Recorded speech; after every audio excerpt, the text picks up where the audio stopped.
Abonnez-vous sur votre chaîne OSR Monde et activez la cloche pour ne rater aucune de nos prochaines vidéos. اللهم صل على سيدنا مولانا محمد الغائب وسلم عليه وصحبه وحبلي بجاه ما تيسير جمال المواهب jërëjëf Cheikh Bamba Khadimou Rassoul jàmmaan Cheikh Fall waaw vidéo bi dama ñëw di ko def demain parce que au jour le jour il faut que vraie stratégie nga actualiser ak adapter ses stratégies par rapport aux nouvelles données yi nga xam ne ñooy ñëw d'après information yi ñu jot ak vidéo yi ñu jot dafa mel ne dañ ne armée bi dafa toll Fatick di ñëw Dakar mais reste à confirmer ba ñu gis bëgg waa Dakar confirmer nañu ko léegi nag comme que loolu lañ jublu maa si bëgg balaa may dugg si demain pour mise en garde yi ñuy def si armée sénégalaise ak yi mise en garde yi ñuy def si chez police bi ak gendarmerie ma njëkk a taxaw benn ñaan sénégalais yëpp suba ku nekk soo yow suba teel nga def 40 di xilaas ñaan fukki sénégalais yi faatu ak ñaar te ñu gën ñu.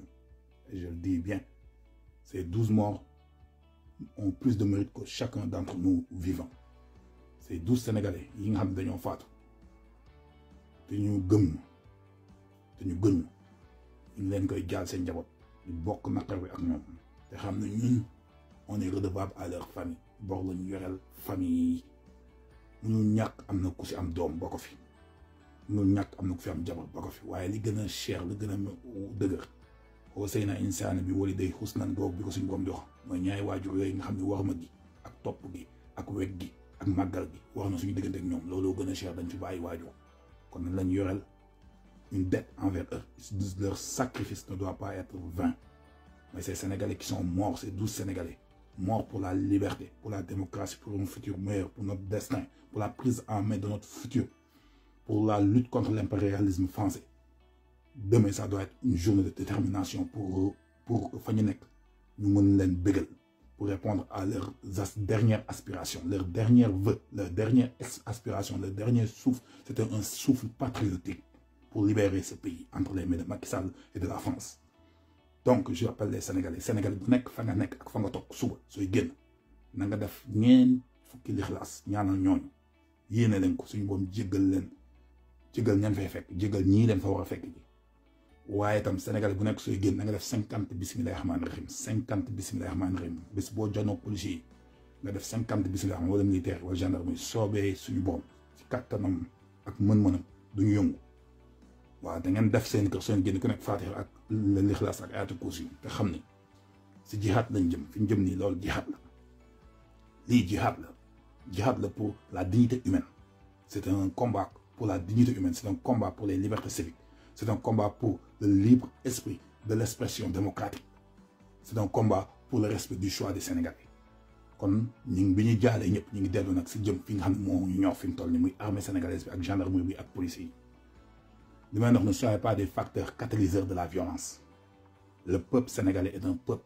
pacifique sénégalais yi ay nit ñu sedd la ñu bëgg jàmm ils ne répondront à la violence que si les policiers abusent de leur pouvoir ou les gendarmes ou les militaires dama bëgg nag vous appeler à la raison à la retenue vous dire les caméras les médias internationaux et les réseaux sociaux sont braqués sur vous. J'ai communiqué avec 2 gars de l'armée sénégalaise. 2 gars de l'armée sénégalaise. C'est ce qu'ils disent.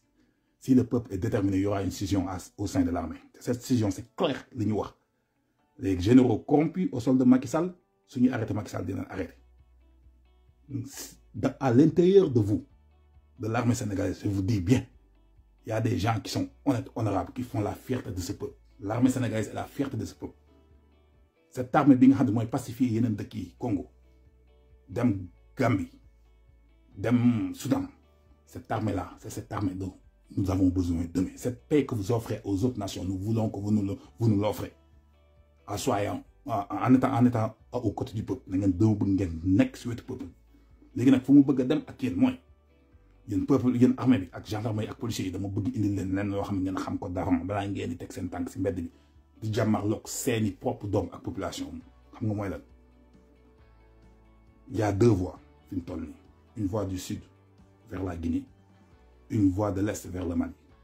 Et 2 exemples, vous avez vu des vidéos ici. mais njëkkee si voie de l'Est bi jëm penku bi général Malick Diaw xam ngeen ko général Assimi Goïta xam ngeen ko général Ismaïla Gueye xam ngeen ko ñoom ñoo def putsch bi ces colonels en général ces colonels là ñoo def putsch bi au Mali. Ils font la fierté de leur peuple. Ils ont libéré le peuple de ce joug du gouverneur français qui était IBK, de leur souffrance. Vous avez le choix d'être honoré comme ces colonels. Actuellement, ils vivent paisiblement dans leur pays et ils sont respectés et honorés. Donc les généraux sénégalais, les capitaines sénégalais, la gendarmerie sénégalaise, vous avez un choix demain. C'est décisif. Utilisez vos outils décisionnels pour faire le bon choix. Allez vers l'honneur, allez vers la liberté, allez vers la préservation de nos réserves, de nos ressources, allez vers le legs d'un héritage fort pour les générations à venir.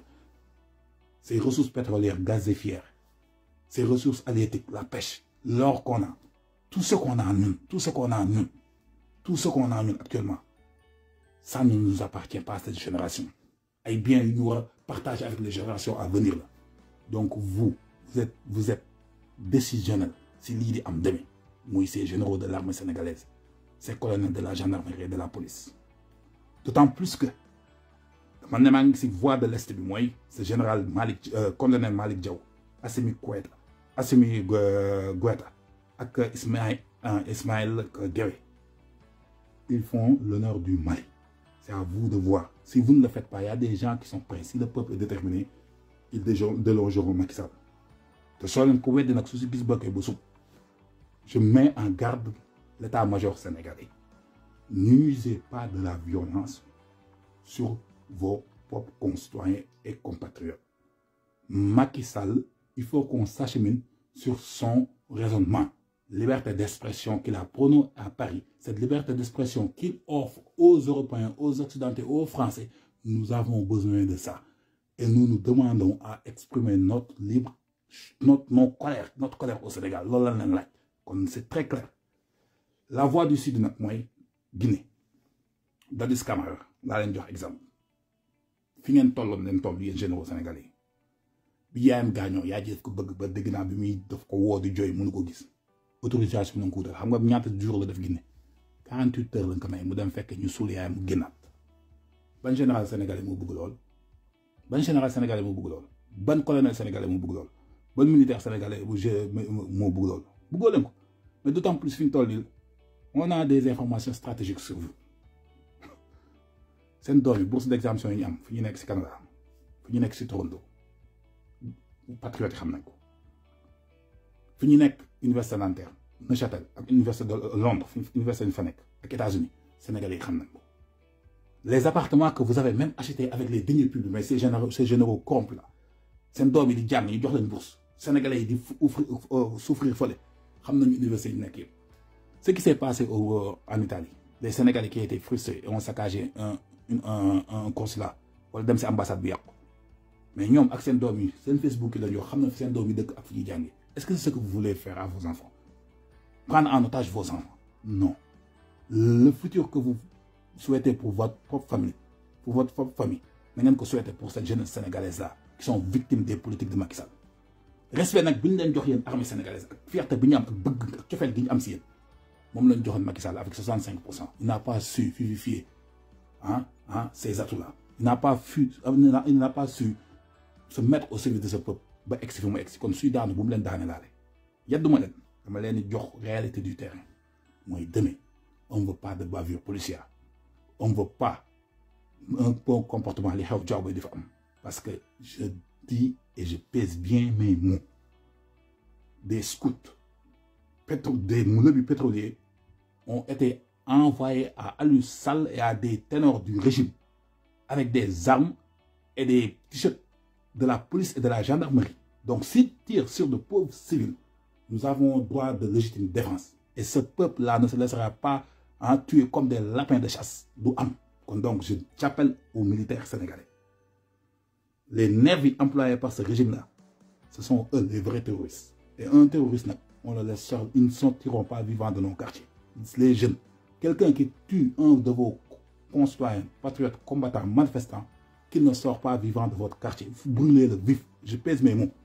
quelqu'un qui tue un pauvre civil non armé, qui demande juste l'expression de sa colère par une marche pacifique et qui tire sur vous, ne le laissez pas sortir vivant de vos quartiers. Œil pour œil, dent pour dent. Loolu laa bëggoon wax ak police ak gendarmerie sénégalaise.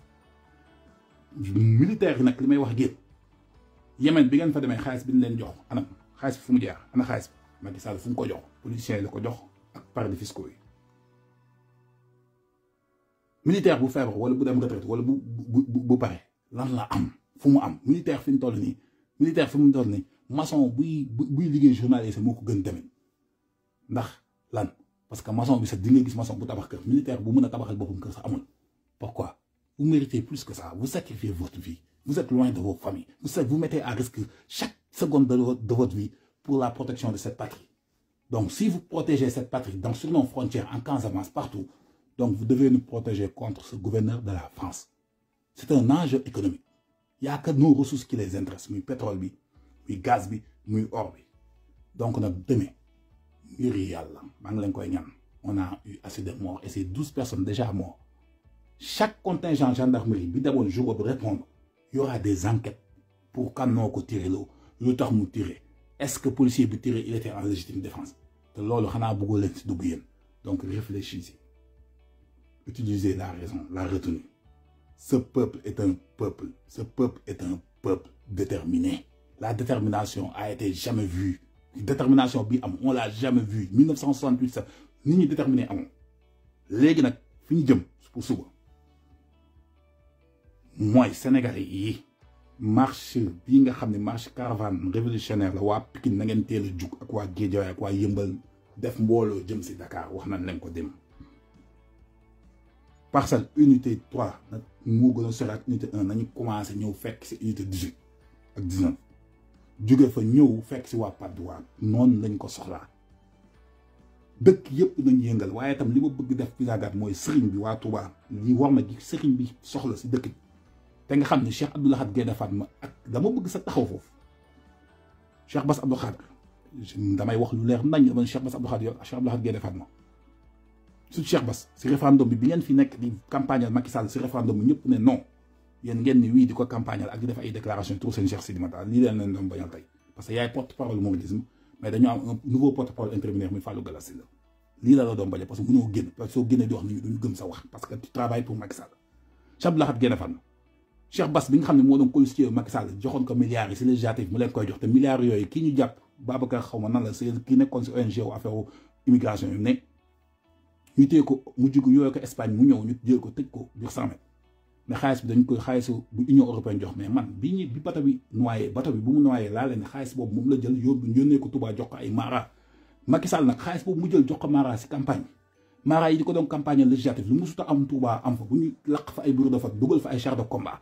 ñàkkee ko wax ma dëkk bi déclaration bii sëñ bi def tey moom lañ doon bañ kon suñu bëggee jox taalibe yi un bon exemple pour ñu jox wax ma suuf su tedd si Serigne Touba lim si ñaan mais nit ñi dëkk si biir dëkk bi ña fa tëdd muy suñu sang yu tedd yi leeru Serigne Touba ak nitu yàlla yooyu su leen bëggee jox wax ma ñun ñooy ñu ko joxe un bon exemple politique sëñ bi bëgg ko si dëkk bi kon waa Touba mobiliser bu en masse buntu dëkk bi jëm fekk ci Mbàkke biir dëkk bi wormaal leen ko wuy ji ngir kii fi yàlla teg muy sëñ Mountakha ñu wormaal ko te respecté ko kon foofu laa bëgg ñëpp teg ko fa te jàpp fi léegi nag feneen li fi des mooy suba y a deux choses Macky Sall li fi des suba mooy y a deux choses mooy Macky Sall qu'il quitte le pouvoir qu'on donne le Sénégal à un régime militaire transitionnel boo xam day créer un gouvernement de coalition avec l'opposition qu'on revise notre fichier électoral qu'on revise notre fichier d'identification nationale xool lim si dugal te bokk si qu'on revise le cours des comptes xool xaalis yi ñuy dépense ak dette yi ñuy contrat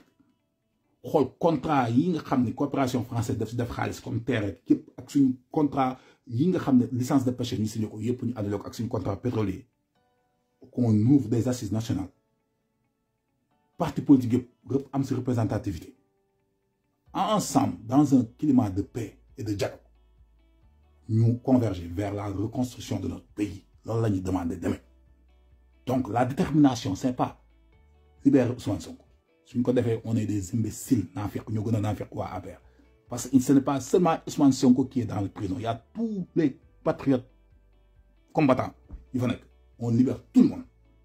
Tout le monde doit sortir, pas seulement Ousmane Sonko. Ousmane Sonko, si on connaît le génn, mu génn, te génnoo ñu ñeen moom tam rey nañ moom il nous a trahi.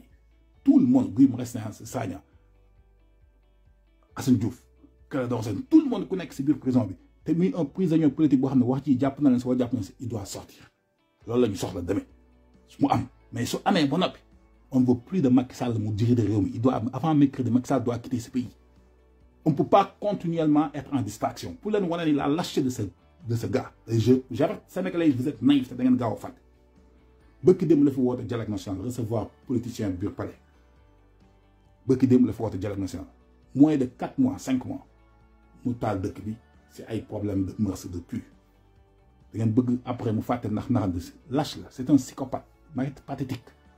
Soo ko munee day def lâche yarulu jekku c'est un psychopathe. Ba ngeen yaakaar ne nee na ndem moom ak jaanayam su lay dalaat sa kaw dal boobu da moo lay rey dal bu njëkk bi day deelu ba nga joxe ko dal bu mujj bi moom moo lay rey kon Macky Sall bu ñu ko joxaat une chance muy toog di waxaat ak ñun lenn c'est un fan ñi fen bu mu fi ñëwee ba léegi day fen day war ngeen bëgg ko joxaat une chance di ko gëmaat say waxam kon détermination bi c'est pas la libération de Ousmane Sonko ou des prisonniers politiques képp la détermination mooy Macky Sall on ne veut plus de lui dans ce pays il doit laisser le régime être dirigé par les militaires pour former un gouvernement de coalition et de transition. Ce pays a besoin d'être remis sur les rails vers le développement. Donc, léegi nag suñu paree si wax ak moom si loolu si nga xam ne moom mooy jëm si wàllu Macky Sall wàcc fi yéen Sénégalais yi fi ñu bëgg dem ak yéen mooy xam nga mooy lan mooy on a besoin que nos patriotes yi nga xam ne expatriés la ils sont en train de pourrir en Europe avec le chômage. Ils n'ont pas d'emploi, des aides sociaux. Que ces gens-là qui chôment et qui ont de l'expertise ou qui ont un savoir-faire, même si fait que jënd ak njaay la ñu ñibbi si suñu réew liggéey ko da ngeen war a ñibbi réew ma liggéey ko te liggéey am na fa ndaxte autosuffisance alimentaire bi dañoo soxla dundal réew mi te loolu mun nañ ko bay suñu réew suuf yooyu anañu am nañu ndox kuñ ko jox ay français kuñ ko jox ay indien kuñ ko jox ay chinois. Qu'on reprenne nos terres à la nationalisation de nos terres agricoles. Nous devons faire référendum. Cuba, nous devons jënd suuf. Am dëkk yoo xam ne mënoo fa jënd ay tool. Suñu suuf yi France dafa voter loi pour protéger France si boppam dafa voter loi pour protéger domaine agricole français yi duñ ko jaay ay étranger. France di ko def ñu mënuñ ko def. Kon na moodu yi jàpp si xeex bi xam ne xeex bi mooy seen buntu ngeen ñibbi seen réew nekk ak seen njaboot di gis seen ndey ak seen baay. Mën a liggéey suufu Sénégal dundal suñu réew. Si on n'est pas prêt à revenir dans ce pays et le bâtir de notre propre sueur, ce sont les étrangers qui prendront ce vide. S'il y a un vide, et ce vide, il faut que nous reprenions. Moi, il faut qu'on nationalise nos terres agricoles. Le combat de demain, le ministre de l'Éducation, vous me dites qu'il y a une déclaration, l'école est une mais l'école, les élèves, il y a une manifestation, il y a un patriotisme. Taxaw pour téel ko seen loxo ba kenn du leen nopp la ngeen koy jàng mooy seen patriotisme taxaw pour téye seen loxo ba kenn du leen nopp kon ñu ngi leen di woo suba vidéo bi ñi tax ma def ko mooy armée bi ak gendarmerie bi ak policiers ne soyez pas des facteurs catalyseurs de cette violence. Ces manifestants ne répondront jamais, ne commenceront jamais par la violence si vous ne les réprimez pas. Donc, usez de votre retenue. Respectez leurs droits civiques de marche. Si ce gouvernement ne peut pas leur délibérer des autorisations de marche en train d'arrêter les leaders d'opinion, donc c'est au peuple de redonner aux sans-voix leurs droits. Là, la ñuy def suba. Kon marche bi nañ ko dajale suñu jógee place de l'Obélisque bu ñu fa jógee comme place de comme nañ defoon place Tahrir jusqu'à la chute de ce régime. Jusqu'à la chute de ce régime. Sinon, après, il fera une répression massive.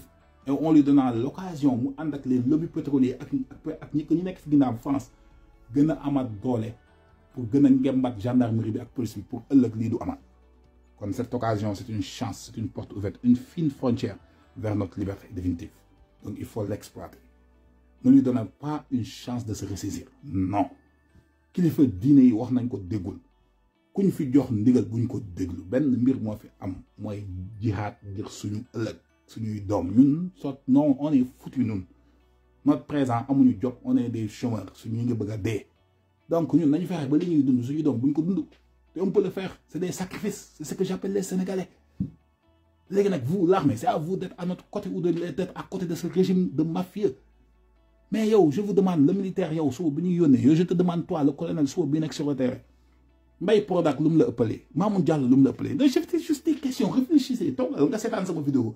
Mbaye Prodac, le bayam def wala lu def ban mérite la am lu dul wax ak dem taxaw buñu assemblée sol t-shirt bi baadoo la ñu jox ko fi mu sàcc ay milliards tëdd si jël la 600 hectares à Tamba si rivière Sandougou bi Mbaye Prodac 600 hectares tëdd ko si turu Prodac bëgg changer tur bi def ko si turu maire bi mu ko maire bi bloqué suuf si def na vidéo baa ngi si internet bi Mamoun Diallo lu mu la ëppale bu mun a am tëdd si ay milliards yoo xam ne yow moo waroon doon loo xam ne ay cité la ñu waroon jël jam ñaajo tabaxal fa militaire ñu dëkk fa ak seen famille jox si say doom ay bourse kon pourquoi yow ngay tirer si ñi nga xam dañuy jóg pour xeex ak pour sa liberté wu doom pour sa futur doom te sa doom mun na nekk si ñoom.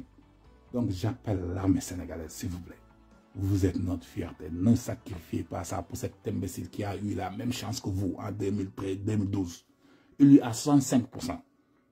La majorité de la population derrière toi t'a organisé un référendum pour l'an. Pour amplifier la mainmise de la France, ce joug impérialiste de la France sur notre économie. Ouvrir notre marché à des investisseurs étrangers. Pour l'an. Hein? Pour l'an.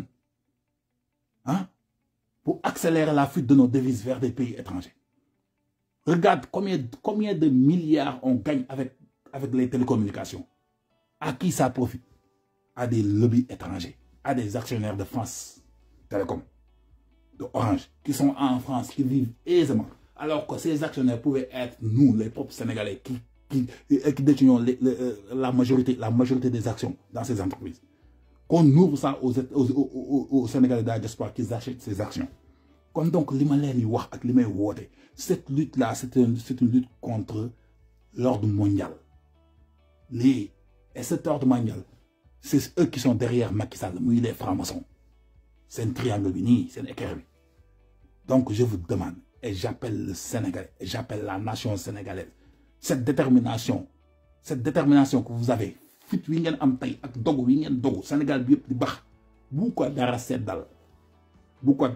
si Macky Sall veut qu'on arrose les pelouses du palais avec notre sang, on l'arrosera.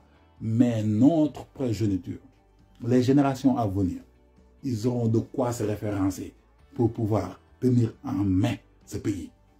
Chaque peuple a besoin d'une révolution pour pouvoir bâtir son futur. Déterminez-vous. L'ingénie dem soua. Kuy génn sa kër taril Fatiha, taril l'Ikhlas, taril ayat kursi def fukki la xawal bismillahir rahmanir rahim la hawla wala quwwata illa billahi al-azim. Ku jënd ak gendarme policier def 50 bismillahir rahmanir rahim. Duñu yëngu. Na mbooloo mi bëri duñu yëngu. Gendarmerie nag su leen neexee doon Dadis Camara bis. Policiers su leen neexee doon Dadis Camara bis. Généraux su leen neexee doon Dadis Camara bis. Mais vous qu'on demande d'appuyer sur la gâchette ou d'appuyer sur vos chars de combat là. Ces généraux-là, leurs fils sont ici à Toronto, au Québec, à Neuchâtel, à Nanterre, à Londres. Donc, vous avez besoin d'être avec le peuple pour vous redonner vos droits. Vos enfants ont droit à une éducation décente. Ils ont droit à être employés après qu'ils soient diplômés. Comme nous faisons, nous savons police, gendarmerie et militaire. On a un seul ennemi. C'est ce maillon de l'État français. Et ces bases militaires doivent sortir de notre pays pour la souveraineté de notre armée. On a une armée forte, l'une des meilleures au monde. Des forces de sécurité exemplaires qui sèment les graines de la paix au Congo, au Soudan, en Gambie. Donc pourquoi nous ne pouvons pas bénéficier de cet arbre de paix? Pourquoi vous voulez nous priver de ça? Donc vous, si vous prenez la paix au Yémen, nous sommes votre peuple. Demain, nous sommes prêts. Nous sommes prêts. Tuez-nous. Mais Macky Sall tombera. Macky Sall day daanu. Sérieux. Macky Sall, suba dañuy fekk pale to job ndayam dina wàcc. Ce pays ne peut pas continuer comme ça. Mbaye Prodac, pas de diplôme, kenn xamul lu mu am. Pas d'expérience de travail. Hélène Tay, Cogère, elle ose faire des déclarations. Cet imbécile. C'est quoi son expérience pour occuper des postes de fonctionnaires au Sénégal? Il y a des gens plus qualifiés qu'elle. C'est Cheikh Kanté. Il y a un port Dakar. Et vous, les pauvres militaires, c'est un homme anonyme. C'est quoi votre salaire? 75 000, c'est à mon inco. Cheikh Kanté, quel mérite là, monsieur Yen? Et vous voulez que ces gens, ils continuent à sucer notre sang comme des vampires, à nous vendre à la France? C'est ce que vous voulez? Je demande aux Sénégalais demain. Regarde, on arrosera notre sang sur les pelouses du palais. C'est à lui de décider. Et Macky Sall, tu sais bien que, si tu fais un bain de sang, t'es foutu. Tôt ou tard, ces pays ne les jamais. C'est d'hommes. États-Unis ne les fait. Si aussi y a un bain de sang, ça appartement, vous les ministres de Macky Sall, je vous avertis. Vous les ministres de Macky Sall, je vous avertis. Tous ces généraux-là, ce sont des généraux, ils ont des enfants à l'étranger. Vos enfants ont des bourses d'exemption.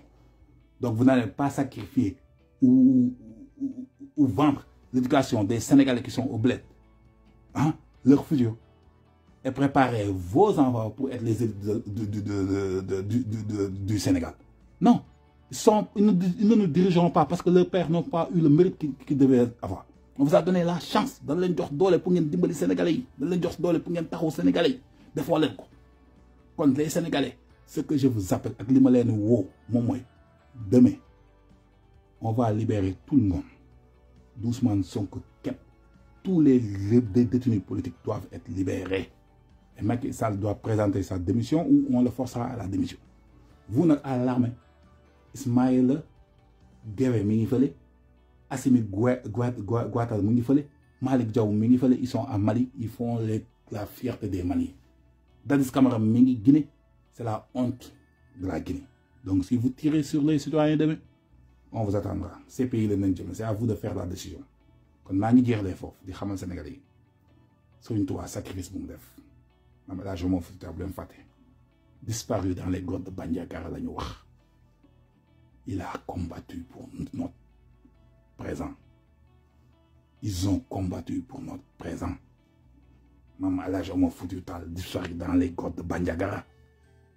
Ces sacrifices de ces 12 personnes yu dee tey fii Macky Sall commencé ba léegi sacrifice yooyu dañ koy seetaan mu neen on est à un point de non-retour Macky Sall su fi naxante wala wut ay kilifa religieux yi ko doon waxal si référendum bi sañu ñoo génn ñu ko doon politique si législative bi yàq Touba sañu ñoo génn parce qu'ils savent que seen poche duy nañ ko ba ñu fees sañu ñoo wax lekk nañ si alal gi donc si vous êtes naïf à le laisser cette fois-ci nous échapper moom su génnee ba nopp ñun doon ñu leer ñu daf ñuy décapiter rey ñu benn par benn donc c'est à nous d'être prêts pour que ce régime mercredi bu ñu ko fekk si réew mercredi Macky Sall doit quitter ce pays par A ou par B. L'armée, c'est à vous de se joindre à nous.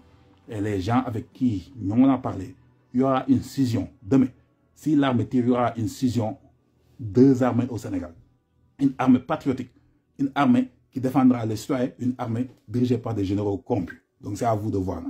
Quand man kay jeexale fofu di xamal Serigne Touba man jaamam la limay wax tisbar bo xamne sama nek wala sama yëngu wala sama dal wala sama lenn lu mëna xam jugol ci loxo Serigne Touba fajar gi yàlla na ma suñu borom fan lépp lu ma bëgg sama yëngoog sama dal sama njabootu lépp Serigne Touba yi borom jox naa ko ndaxte mooy sama royukaay bi tubaab bi di dagg bopp nit ku ñuul yi duñu tiital fit yu mu amoon ba taxaw défendre ma te boobu mu mënoon toog ak njabootam ak ay taalibeem suuxam loolu mënuma ko fay su ma doon jël samay doom seen deret sama ndey sama baay ñëpp suñu deret di ko def si ay mbànd di ko jébbal du ma ko fay kon nous avons ce courage qu'a eu Serigne Touba ce courage qu'a eu Mame El Hadji Omar Foutiyou Tall nous devons l'exploiter ça doit être notre source de détermination pour faire face à ce régime impérialiste de la France kon dem leen suba ak jàmm ñaanal leen ñi faatu léemul leen te na ngeen xam ne incha allah dara du yëngu armée beeg militaire ak gendarmerie duñu yëngu militaire yi jeexal nañu fi ñu toll astafurlah gendarmerie policiers yi jeexal nañu seen munitions yi jeex na moo tax ñuy tiré balle réelle fi ñu toll jeex nañu te sonn nañu li ma leen waxoon laal nañu faay bi léegi nag Macky Sall nag demee lañ ko jox mu jéem a def déclaration wax ni muy demee ak lu mu bëgg su ko deful réew mi dañ koy tasaare te suñu borom suy defar day tasaare bu mu noog liy yàqu ñëpp di mu defaraat lim fi def jarul ñu ko fiy baax ndaxte dara baaxu si ay dëb bi daaxi la fi def terre bi doxatul day paan centre francophone bi soo toogee 2 ans day xomaat aéroport bi xool ko bu taw bu njëkk bi dafa naaw kon lépp la ñu war a rajaxe ndeyam su demoon rajaxe ndeyam lépp defaraat ko su fekkee suñu xaalis sax jaral nañu bëgguñu lu jógee si français yi nan lépp on n'a pas besoin c'est de l'argent maudit de lobby franc-maçon on n'a pas besoin de ça Donc, avant d'en arriver à ce stade de radicalisation, donc c'est à toi de décider, Macky Sall. Porte d'honneur, nga génn dem Sénégal. Léegi nag li la tiital xaalis yi nga lekk ak li nga sàcc ak yow sa njaboot li ñu jël loolu nga yaakaar ni fi mu toll nii soo génnee duñ la si ba duñ la si ba Idrissa Seck duñ ko si ba Mbaye Prodac duñ ko si ba Cheikh Kanté duñ ko si ba Mamour Diallo duñ ko si ba Aliou Sall duñ ko si ba duñ leen si ba da ngeen jël suñu alal di ko fooyee Amadou Ba duñ ko si ba vous allez nous redonner nos deniers publics. On vous les avait confiés pour servir le peuple, la nation sénégalaise. Si vous en faites votre propriété individuelle, donc c'est au peuple de le reprendre. Et ce peuple, demain, nous allons reprendre l'argent des Sénégalais. Et nous le remettrons aux pauvres. Nous le remettrons aux nécessiteux. Les sans-voix iront exprimer leur ras-le-bol. Cette colère-là, on va l'exprimer ou on implosera de l'intérieur. C'est ce que vous devriez savoir. Cette colère-là, on va s'exprimer. Et ce n'est pas une guerre pour Sonko Gen, ce n'est pas une guerre pour Guima, c'est une guerre pour toute la nation sénégalaise. C'est une guerre maintenant pour les 12 Sénégalais qui ont été tués injustement. Donc, le pouvoir reviendra au peuple. On le donnera à qui nous voudrons. Sonko day Gen, Inch'Allah. Guima Sagna day Gen. Assane Diouf day Gen. Babacar Bobo Djugé Fofu ONG day Gen. Tous les autres prisonniers politiques, Wadjo Sansen, tous ils vont sortir. Ils vont tous sortir. Mais ça reste de notre détermination. Demain, on va donner un exemple panafricain à tous les peuples que le printemps de l'Ouest africain a commencé. Ouattara, il tombera. Alpha Condé, il tombera. La Guinée, tous ces pays-là, on va les catalyser avec ce qui se passera dans ces 3 jours au Sénégal. C'est vous, le Sénégal a été la fierté de l'Afrique. Le Sénégal a été la fierté de l'Afrique. Et nous devons, à travers cette détermination, faire tomber Ouattara, faire tomber Alpha Condé. Mais nous devons commencer par Macky Sall, donner un exemple et donner du pouvoir et du courage aux autres Africains pour qu'ils se libèrent de ces gouverneurs français. Donc, demain, votre détermination déterminera le futur, le lendemain de ces pays africains. Kon jërëjëf ñi ngi sant Serigne Touba di joxaat suñu bopp Serigne Touba di xam ne Serigne Touba képp fa fi nekk suñu lépp Serigne Touba lañ koy xeexal kii di wax ak yéen asakam sax moo gën ministre Macky Sall mu ñu am kon man buñ moo fondoo man awma lu may tàllal sama loxo du ko yaakaar kenn man koo xam ne liggéey dama yàgg gëm liggéey ku am jom ak yàgg jub la kon boog ku mel noonu soo xeex ak moom te bugguma dara dee képp laa bëgg dajeek Serigne Touba ak si xabaar bés bu ñu fa nekkoon Sénégal lii dàkk na kon tey si guddi nii ministre yu bëri Macky Sall di yëligan seen dossier balaa ñuy egg foofu yéen nag yoonu jàmm sorwul kon nañu fexe ba Sénégal suba Macky Sall bu kenn deret pepp karaw kenn suñ ko déggee généraux bu nekk di diffuser information yu yox si moom pepp karaw kenn su faatu ba généraux bu nekk sa njaboot fi mu nekk di ko loqate wax Sénégalais on est en train de faire des investigations te démb tey des mbokk taalibe yi nekk Istanbul woon nañ ma demain Amnesty International bu nekk Istanbul dossier yi ñu yor yëpp si bavure policière dañ la ko jox te demee dossier bu am tout liste généraux yi impliqué ak seen section yi ñuy commandement yi wàcc surtout ak colonel yëpp dina dem Amnesty International bu nekk Istanbul mbokki taalibe yi koy dox ñu ngi koy dox lettre bi c'est rédigé depuis ce soir tey billahi wallahi taala wala kitab lañ si jokkoo ak ñoom on informera l'opinion internationale. Dadis Camara bis bii di ñëw Sénégal na préparé boppam ndayam jur na ko su fekkee nag Macky Sall moo ko bëgg peinture na ko jël jërëjëf Serigne Touba jërëm maam Cheikh Fall ñu ngi sant ñëpp te na ngeen jaayante bu suba jërëjëf merci beaucoup. Abonnez-vous sur votre chaîne OSR Monde et activez la cloche pour ne rater aucune de nos prochaines vidéos.